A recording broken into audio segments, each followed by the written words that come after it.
ہم علم کی بات کرتے ہیں کہ علم ہونا چاہیے، علم سے زندگی بنتی ہے۔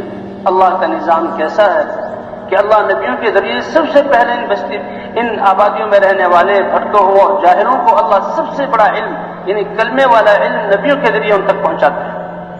سب سے بڑے علم والا کلمہ ہے لا الہ الا اللہ، کیونکہ یہ اللہ کا تعارف کراتا ہے۔ اسی لیے اس کو کلمہ معرفت، ایسا کلمہ کہ نبیوں نے جس کے ذریعے اللہ کی اور ان کے رب اور خالق اور مالک کا تعارف کرایا۔ یہ کلمہ اخلاص ہے، یہ ایسا کلمہ ہے جو انسان کے ہر عمل کی اتنی اونچی قیمت کر دیتا ہے کہ انسان کا ہر عمل پھر اللہ کے لیے ہوتا ہے۔ حضرت ابن عمر یا حضرت عمر رضی اللہ عنہ سے روایت ہے، فرماتے ہیں کہ ایک شخص بنی اسرائیل میں ایمان والا، اس نے راستے میں پڑے ہوئے ایک کانٹے کی ٹہنی کو ہٹا دیا، کس لیے؟ تاکہ اللہ کے بندے جو گزر رہے ہیں کسی کو تکلیف نہ ہو۔ اس کے اس عمل پر اللہ نے اس کی مغفرت فرما دی، اس عمل پر مغفرت فرما دی۔ یہ ایمان اتنی بڑی چیز ہے اور انسان کی زندگی کے اعمال کو ایسا اونچا بناتا ہے۔ اللہ پر ایمان کی بنیاد پر یہ عمل کرنا، ایمان نہیں ہے تو بڑے بڑے عمل ہیں اس جیسا کوئی جہاں نعمت دنیا میں مل جائے گی، آخرت میں جو اللہ کو نہیں مانتا، آخرت میں جو اللہ کی رحمت ہے جنت ہے اس میں اس کا کوئی حصہ نہیں۔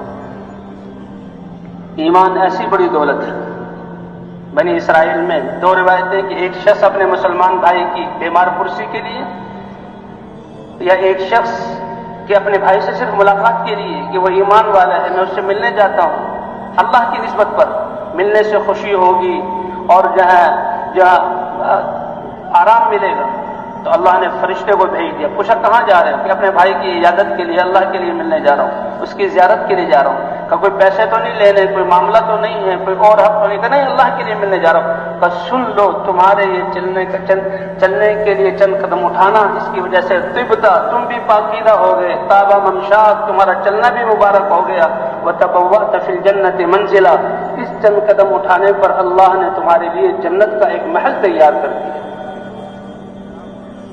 یہ کلمہ جس کی انبیاء بنیادی طور پر دعوت لے کر آتے ہیں، یہ کلمہ معرفت ہے، سب سے بڑے علم والا کلمہ ہے، یہ کلمہ اخلاص ہے، یہ کلمہ تقویٰ ہے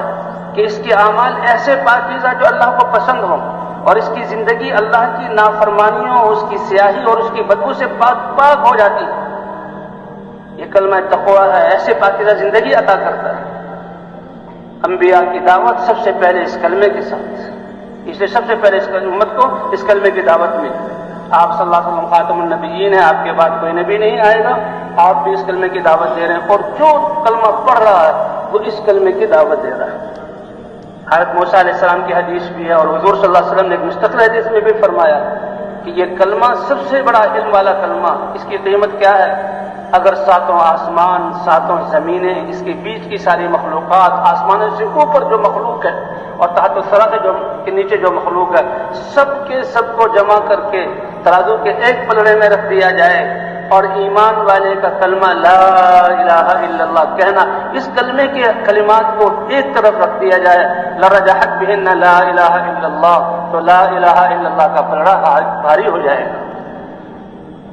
ایمان کی حالت میں سبحان تسبیحۃ المؤمن خیر من ملک آل داود، کہ ایمان کی حالت میں یہ انسان اللہ کی پاکی بیان کرے، سبحان اللہ کہتا ہے کہ داؤد علیہ السلام کی جو حکومت اور ان کے بیٹے سلیمان علیہ السلام کی جو حکومت اس سب سے کہیں زیادہ بہتر ہے۔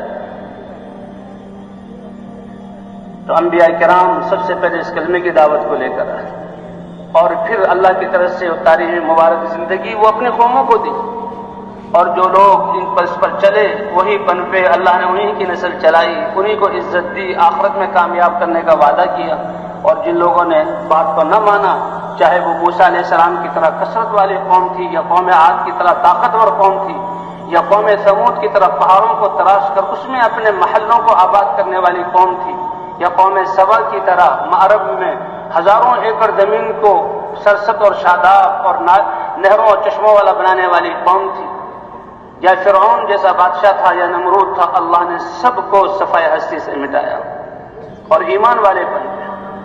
فرمایا، اللہ فرماتے ہیں تو میرے بندے تھے، یہ زمین میں نے ان کے لیے بنائی تھی، آسمان ان کے لیے روکا ہوا تھا، بارشیں میں برساتا تھا، رزق میں دیتا تھا، بھول گئے تھے، میں نے نبیوں کو بھیجا، تو انہوں نے کیوں نہ پہچانا؟ اگر مجھے پہچان لیتے، مجھ پر ایمان لے آتے۔ یہ بادشاہوں کے ظالمانہ قانون کو تو اپناتے رہے اور ان کو رائج کرنے کے لیے دوسروں پر ظلم کرتے رہے، اپنے آپ کو پیستے رہے، انسانوں کے سامنے جھکاتے رہے، یہ اپنی پیشانیوں کو میرے سامنے جھکاتے اور میرے اتارے ہوئے پیارے اور پاکیزہ طریقہ زندگی کو اپنا لیتے تو ہلاکت تو بہت دور کی بات ہے، میں تو آسمان اور زمین کی برکتوں کے دروازے ان کے لیے کھول دیتا۔ ولیکن کذبوا، لیکن چلے اپنی عقلوں پر، دیکھا اپنے آس پاس کے لوگوں کو، دیکھا ماں باپ کے باطل طریقوں کو، میرے نبیوں کی بات کو نہ مانا اور میرے پیغام کو جھٹلایا۔ فأخذناهم بما كانوا يكسبون، اتنے انعامات، اتنے احسانات، ایسے پیغام پہنچانے کے بعد پھر ہم نے ان کو پکڑ لیا اور وہ ختم ہو گئے۔ آج تم ان کا کوئی نشان بھی نہیں دیتے۔